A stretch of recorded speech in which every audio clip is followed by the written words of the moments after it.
So the counterattack against Islam on the sea, in the Mediterranean, on the Mediterranean side. Now there is another big counterattack against Islam on the eastern side. So Islam spread a lot through trade and naval power. It's not all that much the case anymore. You can sense some Muslims they got good business savvy, like those who are running in Dubai, the operations there. They are pretty good. I mean, they got a huge company called Emirates, and they are crushing all other airlines. So they are using Western executives, but they have the right policy there. Anyways, and that's where I could bring the story of Saint Francis Xavier. Saint Francis Xavier was the most beloved disciple of Saint Ignatius, and it broke the heart of Saint Ignatius not to see anymore Saint Francis Xavier. But nevertheless, he was sent away because Saint Francis Xavier, when Saint Ignatius sent his disciples away, Saint Francis Xavier was sent to the Kingdom of Spain and Portugal especially. And at that time, the King of Portugal really wanted to evangelize. He really wanted to spread the faith. So that's why eventually he boarded a ship there, and he received before boarding the power of the papal legate, that is a representative of the Pope, that is acting on behalf of the Pope himself, with the authority of the Pope everywhere. Now, St. Francis will very rarely pull his rank. He did once or twice. Once in Goa to fire the Goa rector of the seminary, and the other time with the Alvaro, I think it was Alvaro, the governor of Malacca. But otherwise, St. Francis that we know is a very simple man, a very simple priest. And the goal there, when they were in Portugal, it was to see a certain Prestre Joan.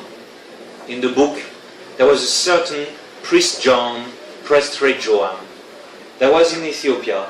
Because when Islam expanded from Arabia into Africa, into the Middle East, and into Asia, and into the Turkish Peninsula, or what was called Asia at the time, a great portion of Christianity was cut off, whose apostle is the one we celebrate today, St. Matthew. Now, St. Matthew converted the kingdom of Ethiopia. Now, it's a big portion of Christianity that we always forget about, whereas it's Eastern Rite, Western Rite, and whatever comes up in America, whatever comes up in the Philippines, whatever. But we always forget that a big part of Christianity has always been the Ethiopian church, which is a very unique liturgy, a very unique way of doing things. And so the goal of St. Francis Xavier was to be a missionary in Africa, not in Asia. And so he took that boat, and they come down to the few possessions of Portugal, and the islands of the Africa, and it's all desolate. The boats are bypassing all these lands that later would be evangelized, much later would be evangelized. These lands were impenetrable to the explorers. But they would go around the Cape of Good Hope, because once you pass this cape, you had a good hope to make it alive. And they had to pass twice through the doldrums. That is that region around the equator that there are no winds. It's more dangerous than anything else, because these were sailboats. They couldn't move without any wind, and they could get stuck there for a long time. If they were stuck there for a long time, then everything would rot. Everything would rot anyways. There was no refrigeration, but everything there would rot very seriously. And also, they would lose their lips, and even the teeth would be lost if it was too long, because of the lack of vitamins. Because they were relying on wheat, they were relying on things that they could store. But fresh fruits would not be around, fresh water would not be around. It was an incredible suffering at that time to travel. And were they traveling like that because they were heroes, those Portuguese merchants and everything? No. It's because of the spice trade. Same thing in Europe. There was no fridge. There was no way to keep the meat intact except spices. The need of spices in Europe was very strong, and so one vessel carrying spices, the spices were so expensive that one single vessel would make it back. The worth of its cargo was worth billions of dollars of our today's money. That's how expensive spices were. Those spices were grown mainly in India. So they would buy it for nothing in India, or hardly anything in India, and they would sell it 1,000 times its selling price, its Indian selling price, back in. And that motivated the Portuguese businessman to conduct trade with Asia. But there was a genuine will in the king of Portugal to evangelize all those millions of souls in Asia. Both the king of Portugal and the king of Spain had rightful intentions. And in the process, if they could wipe out the Muslim fleets, then they would certainly do so, and replace the Muslim business enclaves with Christian ones. But still there was a Turkish presence of the Turkish fleet around the Arabian Peninsula, and this was we were never able to remove it altogether. So there was still a Muslim presence, but that was curtailed to hardly anything. So St. Francis, on his way back to Africa, stopped on the way to Madagascar, where they took some water and everything. There was no outlook for the mission. See, St. Francis, no matter how great he was, couldn't start a mission whenever he wanted if there was no inroads in the natives. And so he went on the island of Socotra, which is off the coast of Yemen. Socotra, there he preached to the natives that there was not much to be done there in Socotra. He stayed in Socotra a year or two before he was planning to proceed to Yemen. But that was not to be. The way to Ethiopia, the negotiations with the king of Ethiopia were not on a mature stage. Only later were the missionaries be able to reach the kingdom of Ethiopia. But even then, in the 17th century, the Portuguese missionary goofed up in a big way and failed to reunite the Christianity of Ethiopia to the Catholic Church because of their lack of discretion and their will to impose all the minute European customs on the Ethiopians, who did not take them, and then they were not able to negotiate the conversion of the king of Ethiopia, because this Presbyter Joam was a very strange king or emperor of Ethiopia who had religious powers. And see, the organization of the clergy was very different than the Western clergy. And also many priests also were married priests. There was also virginity and everything, but many priests were also married priests. So it was a very intricate situation. It was too much for the Portuguese missionaries in the early 17th century or late 16th century, and they really goofed up and they failed utterly. But from Socotra, St. Francis had no entry into Ethiopia. It was not doable.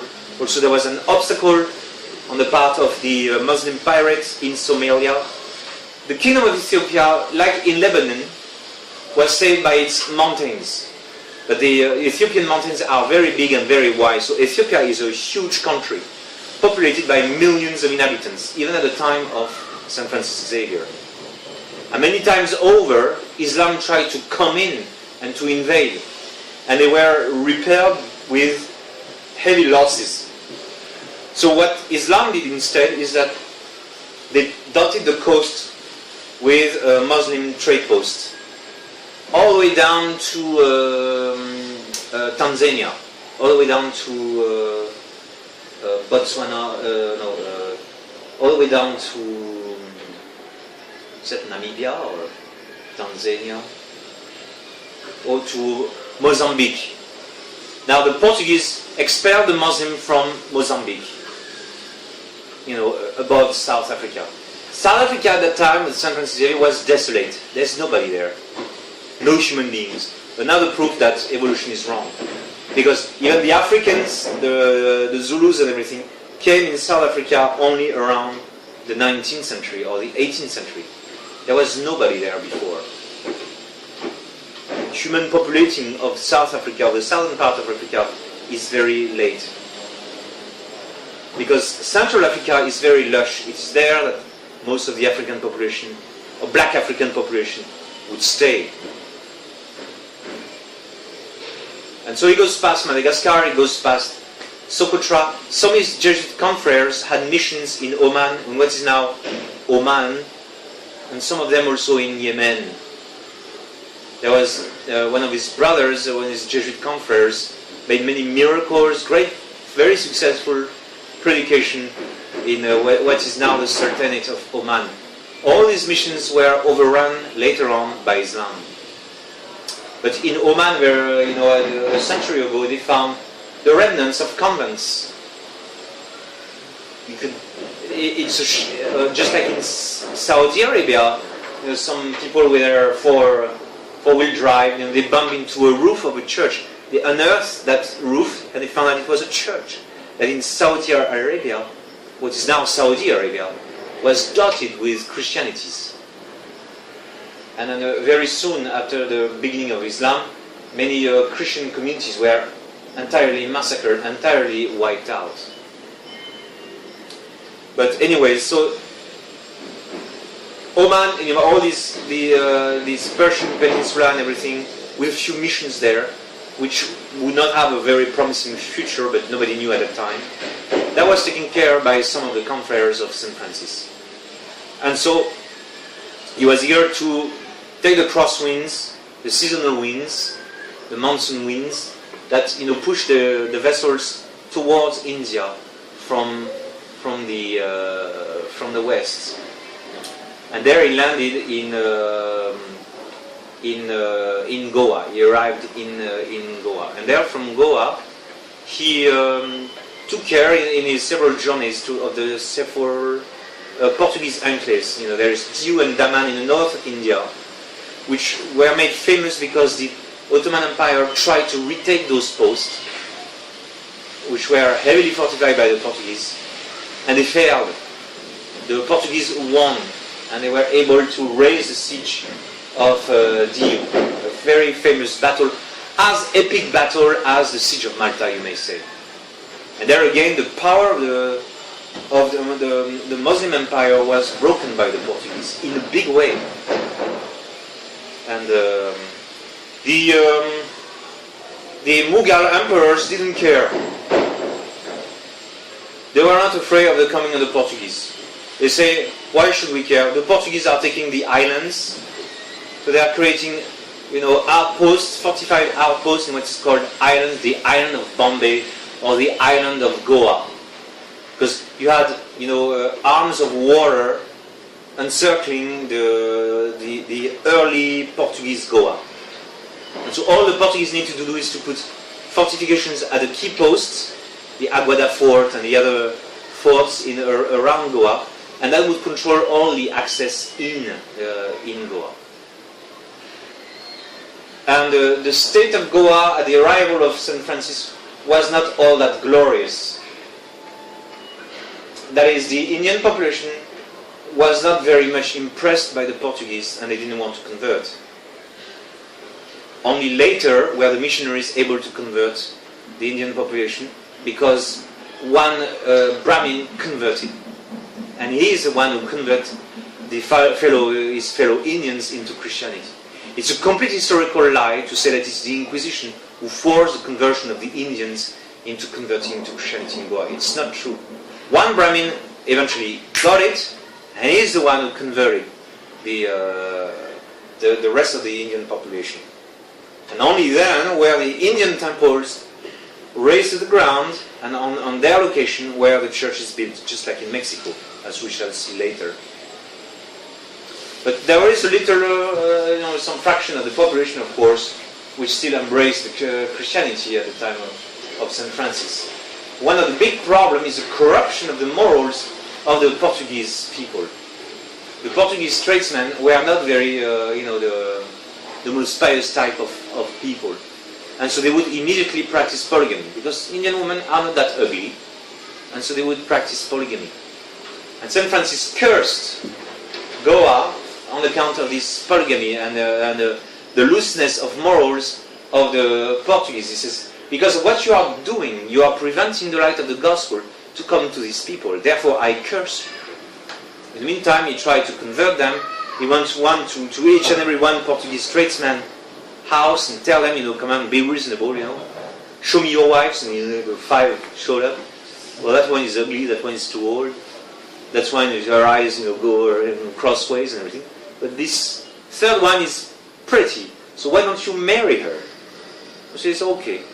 So he married her, and he dismissed the others, with a little man. So he tried to persuade those Portuguese tradesmen. When you look at old Goa, if you visit what the Goa that was at the time of St. Francis, it had very huge church, massively huge church, because the Portuguese were very affluent. This trade, because not only they were bringing the spices to Europe, where they would sell for great prices, but they would sell horses, they would sell weapons, they would sell metal wares to the Chinese and to the Japanese and to all others who were interested. Also the Mughal emperor was very curious about what the Portuguese were bringing. The Portuguese were bringing, maps, they were bringing science and everything. And so there was an interest of the emperor of India into what the Portuguese were bringing. And so a statu quo emerged between the Portuguese and the Indians.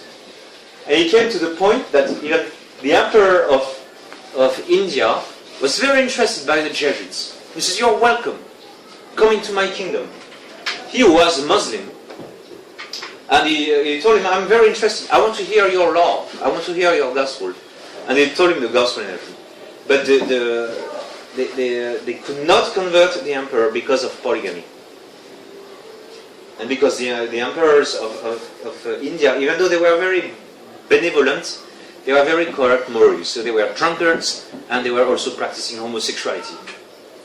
Plus, their sexual orientation was completely all over the place. And so when the missionaries talked about them, that marriage is between one man and only one woman, then the Muslim emperor look at them with round eyes. It's not possible. But the rest of the predication of the missionaries was no problem. They would have converted if it were for the problem of polygamy. That's one of the reasons of the power of Islam, because it allows many things that the true religion doesn't allow. And for these very weak human beings and then weak people across the world, that really carries the day. But St. Francis was confronted with also the running of the seminary in Goa. So he left one comfort to run the seminary there. And he went from parishes to parish. The first thing that St. Francis would always do is to go to the Misericordia. Because even if the Portuguese were rotten, they had the faith. They had the faith, and they were very rich. And so they spent some of their money on works of mercy. So in every place that the Portuguese founded, there was a Misericordia, the hospital, which is the social kingship of Christ. Is that healthcare, hospital, everything was run by the charity of the Catholic Church for free. If you fell sick in a big way, you would go to the Misericordia, and there you had a bedding, and then you had proper, the best medical care that the time could provide, because medicine was not very far advanced. This remained in Christian countries all the way to recent times. I was able to meet old people who told me how it was before Vatican II. when they were sick, they would go to the hospitals and they were taken care of by nuns. The nuns would take care of them for free. You had to pay the medicines, you had to pay a few doctors, but that was easy to pay. So if you were a poor person, you were given the same medical care as other people for free. Now, the hospital would take donations, spontaneous donations, and these were sufficient to run the entire healthcare system of France. Now, the Freemasons noticed that, and then they fought against the religious orders, the religious congregation, and they expelled the Sister of Charity especially.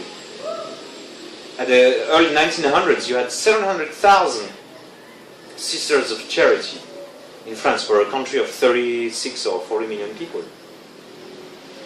And so that gave a massive authority to the Catholic Church. So the Masons could lie, in the history programs and everything, but contra factum non fit argumentum.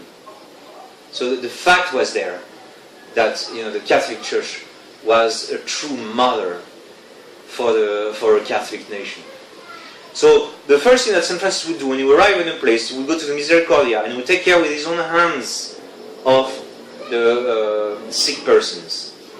From there he would start to preach, to teach catechism, from parishes to parish, because he was a true Jesuit, whose aim was to teach the faith, to maintain the faith.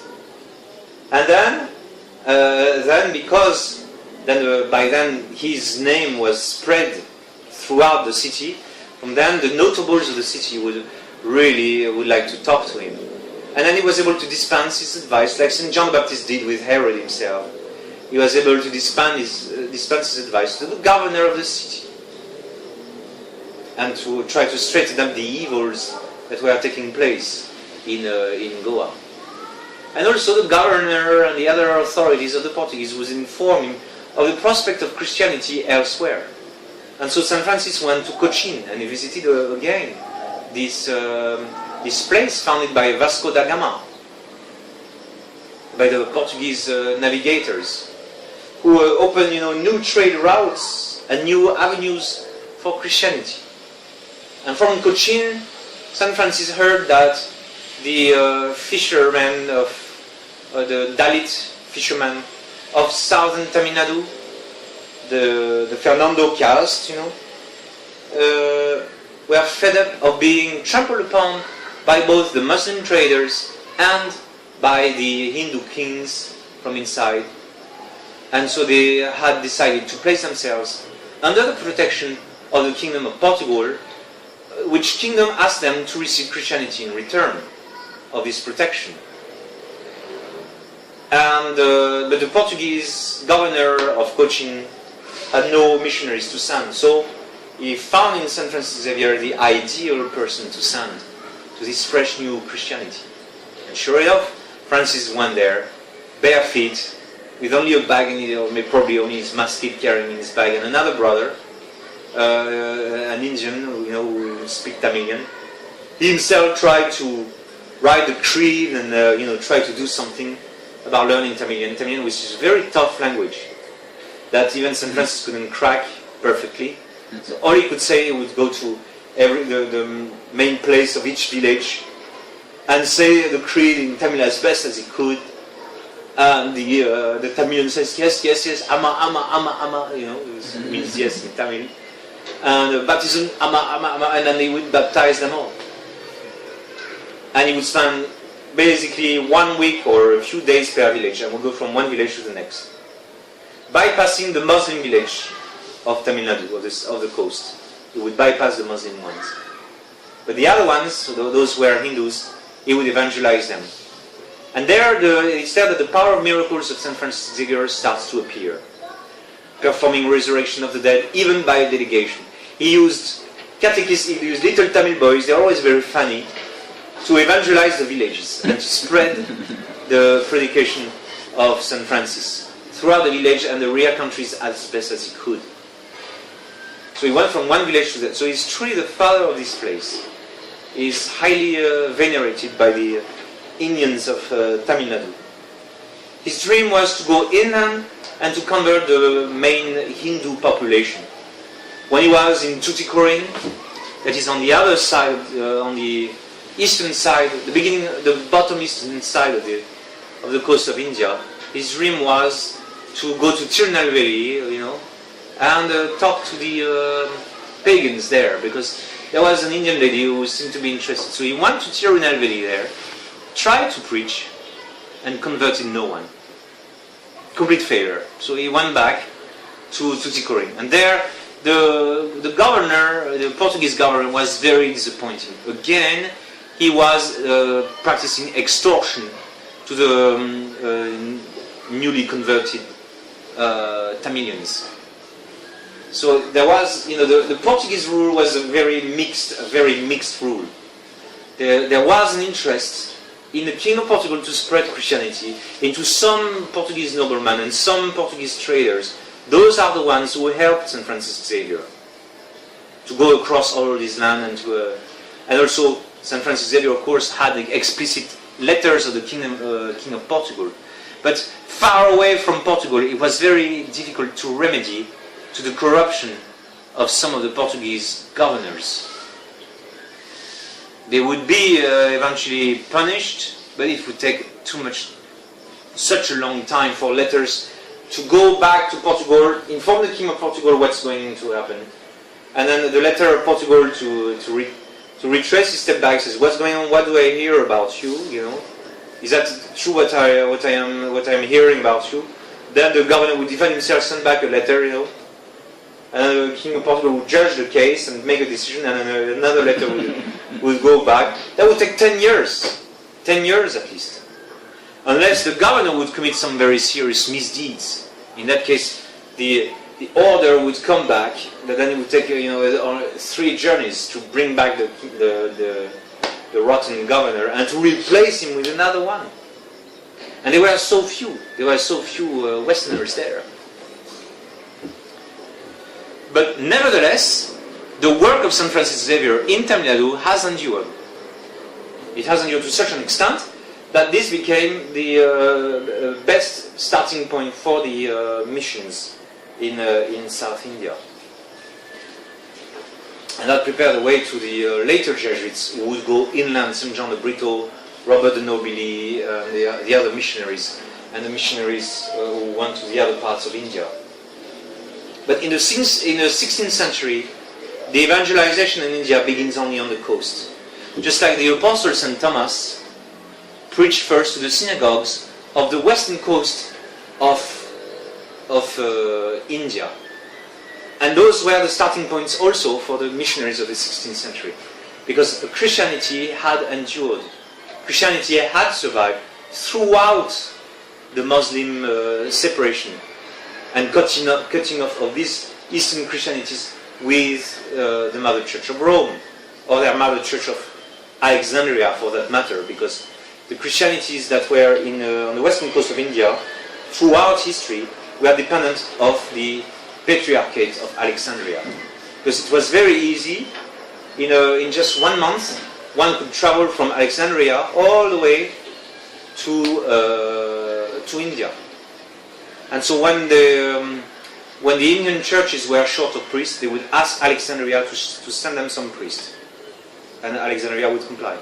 And that's how Christianity survived throughout all these centuries.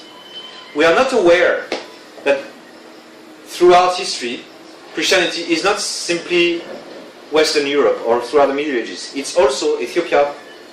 It's also all those dying churches, but are still very big churches in Syria, in Edessa, in North Africa, and also lots of churches in India, even in this part of the world. And we don't know if there were, it seems that there was also traces of Christianity throughout the Middle Ages in China proper. It seems that in there which dynasty? The Tang dynasty. There seems that there was Christianities were established there. They were wiped out, yes, but how big they were under the Tang dynasty, how many Christians there were, we don't know. But some monuments have survived, testifying to the existence of pockets of Christianity under the Tang dynasty.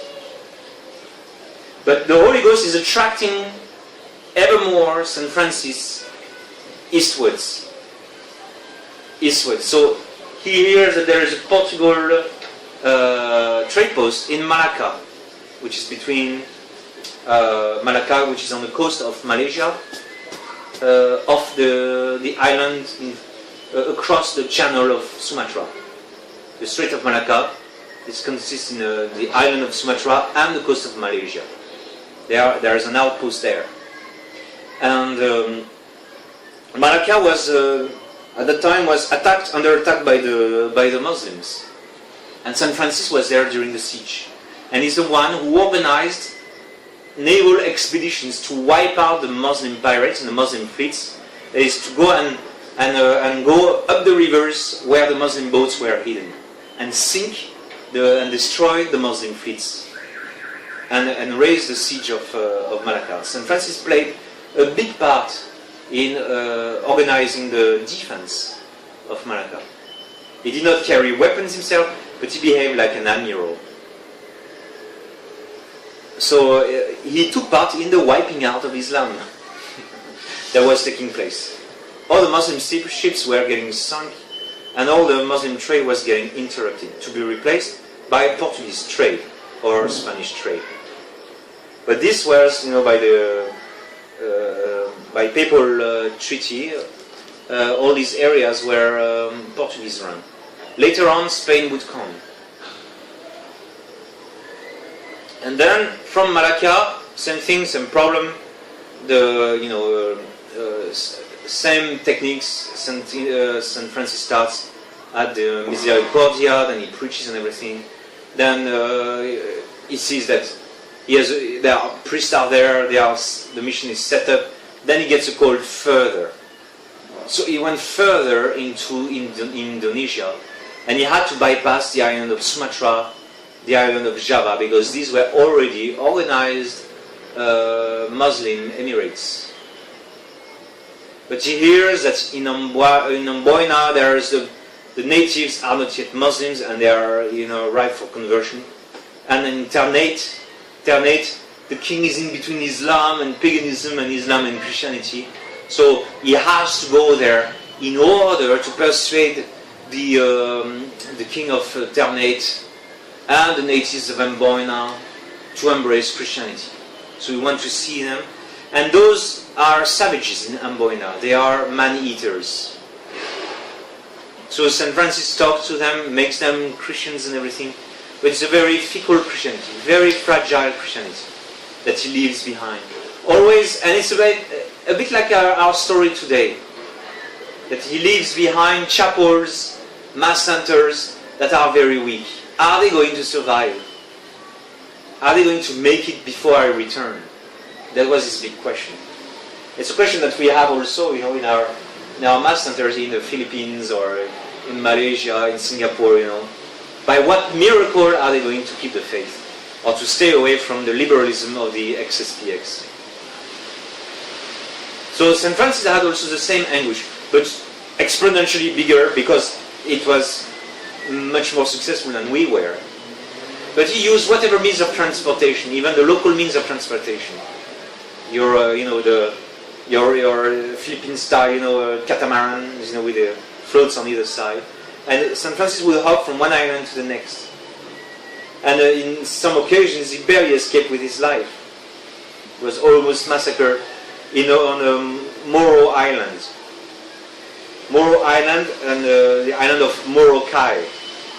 That's some of the Filipino historians argue that St. Francis came to the Philippines based on this island of Morokai, where St. Francis was almost killed because the kings were not all that interested in Christianity. The villagers would listen, but the king was not interested. Therefore, there was a conflict, and St. Francis almost was killed there. And then from there, he hears about a great kingdom. A great kingdom, and a kingdom in another island, the island of Japan. It seems that as St. Francis progresses and evangelizes, he keeps talking to the Portuguese traders. Because the Portuguese traders, they are bringing weapons from the West, and they are selling them for a very good price to the Japanese, who are very curious about these cannon things, and these muskets, and these pistols, and also the other things that the Westerners are bringing. These telescopes, these, all this knowledge in sciences and in geography and in history, and they tell them, that there are other empires elsewhere in the world, and then the Japanese are very curious, and they're also very curious about the religion of those Portuguese tradesmen. We are not yet to the point where the Dutch are coming and trying to ruin the work of the missionaries. There is an openness, especially the Japanese by nature are very, very curious. They want to know. They are very eager to know. They take you in and they are really, they are like sponges. The Mori family, they are sponges. I come there and I go to talk and talk and talk and talk to them. And they want to download this, download that, and this and that, put it on the website and everything. Because they are Japanese. And so St. Francis says, that's wonderful, I need to go there. And I got a mandate of the Pope to bring to their, to whoever is a king there, or an emperor, or a shogun, or whatever, I'm going to bring the law of Christ. Because that was always the main purpose of St. Francis Xavier. Not simply to evangelize the natives, the little ones, but to go straight to the court of whoever is in charge in those places, convert into Christianity, and by that means convert the entire nation to Christianity. The social kingship of our Lord Jesus Christ. And that's also something that modern authors tend to ignore. Now, Schorhammer, the author of the Life of St. Francis, I advise you to read that 4-volume, 1,800 pages, 2,400 pages history of St. Francis Xavier. Very interesting. And there Schorhammer is obliged to admit, even if he's a Jesuit, a modern Jesuit, he's obliged to admit that the purpose of St. Francis Xavier was always, ever, to go to the king of the place and convert the king of the place. Explain to him Christianity, convert him to Christianity, and make of this, the whole place, a Christian nation. That was the purpose. So St. Francis Xavier arrived in Kagoshima in southern Japan, and was able to land there. And he was very well received by the daimyo, that is the local duke or the local count of Japan. Japan at that he arrives in a time in Japan where it's civil war. Nobody is telling St. Francis Xavier that there is no king. That they all hear about a vague king in Kyoto, a vague emperor. That's very vague. But still St. Francis Xavier says, I want to see your emperor. Okay, you want to see the emperor? You go to Kyoto. Because if I convert one daimyo, that's not enough for me. That's not the conversion of Japan. If I convert the emperor, the whole of Japan will be converted. So he set out, on his journey and trying to preach Christianity. So he went on the main island of Japan, I think it's Honshu, and goes across all these places and carrying only one bag of fried rice. And he said, it's amazing, how much you can do with little food. He was with another brother who was probably not so happy, to have his master say, it's amazing. And then they went in the winter, with bare feet or just sandals, hardly anything on their feet, in the thick of the winter. And they went from place to place.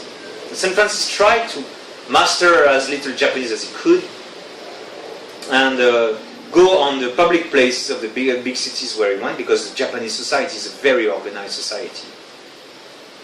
Nobody converts. Nobody listens. Hardly anybody listens to him. And the kids say, what is that thing? And everything. And they start to make snowballs, and they threw snowballs at him. So each time we would go to a place with kids would have lots of fun with him. Snowball fight would start. Or St. Francis was going to protect himself from the many snowballs that were thrown at him. Arrives in Osaka, and there again, But one of the Japanese tradesmen, one of those local rich Japanese businessmen, has pity upon him and is curious about him. He sees there is a goodness in this man, and I listen to him. He listens to him, does not convert, but he's glad to have him to show hospitality, because that's the Orient, it's custom, hospitality. And St. Francis tells him, insist upon going to Kyoto. Are you sure you want to go to Kyoto? You're not going to find much there. I'm not even sure you're going to find an emperor over there. Are you sure? So St. Francis says, no, I want to see your king and everything. It's to him that I came to talk. Because St. Francis Xavier was not too disheartened by the fact that nobody was listening to him from the population. Because his goal was to convert the one who was in charge. And so you go there by the countryside, that road and everything. You always go up, and then you will eventually find Kyoto, and there is the place where the emperor is. So St. Francis went, took his bag of rice, walks on the road, arrives in Kyoto, and the whole place is burned down. All those palaces, because the Asian palaces, the foundation is made of solid granite, but then they stop, the granite stops there, the rest is wood. So you see traces of palaces here and there and there and there, but it's all burned to the ground. Because we are in a civil war, and the emperor is nowhere to be found. There is a shogun somewhere else, but also those shogunates alternate, between the Tokugawa dynasty and the Toyotomi dynasty, and before that Oda Nobunaga and all the other great time of samurais. This is the highest period of Japanese history, and basically Japanese history is just a history of battles and whacking and fighting and samurai deeds, high noble samurai deeds. So the country is still functioning because these are ordered war. The Japanese wars were very ordered and would follow a very strict code. There would be sometime night fighting with the ninjas, but otherwise they would follow a very strict code that war was the responsibility of the samurai, of the nobleman. And people in the field would not interfere with war in any ways, except if they were hired as foot soldiers. But then those were clean wars, you may say. So agriculture and trade was going on all the way, just at the same time as the samurai were filling the history books with their high noble deeds, fantastic battles. You study them. The Battle of Kawanakajima, the Siege of Osaka, the Battle of Sekigahara, and all the other great battles of the time of the samurai. This is the highest period of the Japanese history. This is the age of the Sengoku Jidai. Sengoku. The age of the warring state, where there is a great efflorescence of military virtue in Japan, to the point that samurai were so bored with life in Japan that they went to the Korean peninsula, invaded the whole Korean peninsula, that triggered a Ming counterattack, and that destabilized the Ming, destabilized the Yuan dynasty, which led to the beginning of the,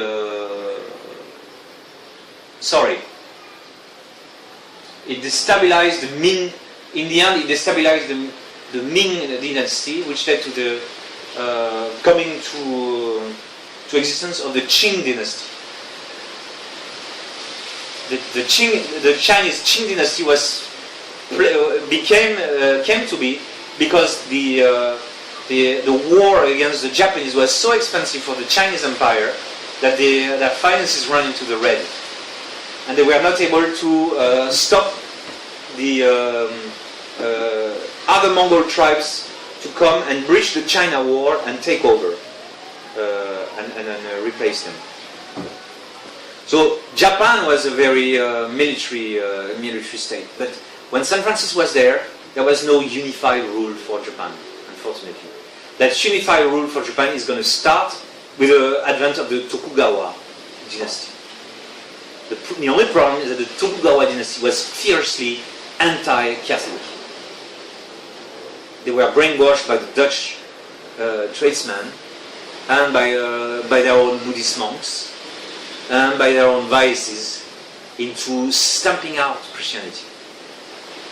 But only then was Japan united under one rule, and it will remain under one rule ever since, until the modern mess, which is the liberal democracy of today.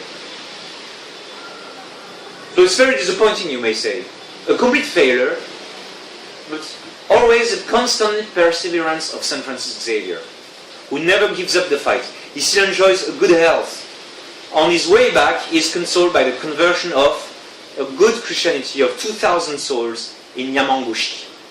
At last he strikes gold, and at last the people understand the truth of the law that St. Francis is preaching. And so he converts a big enclave of 2,000 souls in Yamaguchi. Then he leaves, goes back, because he has to retrace his step back to Manraka and to Amboina and to Ternate and to Tamil Nadu and to Cochin and to Goa.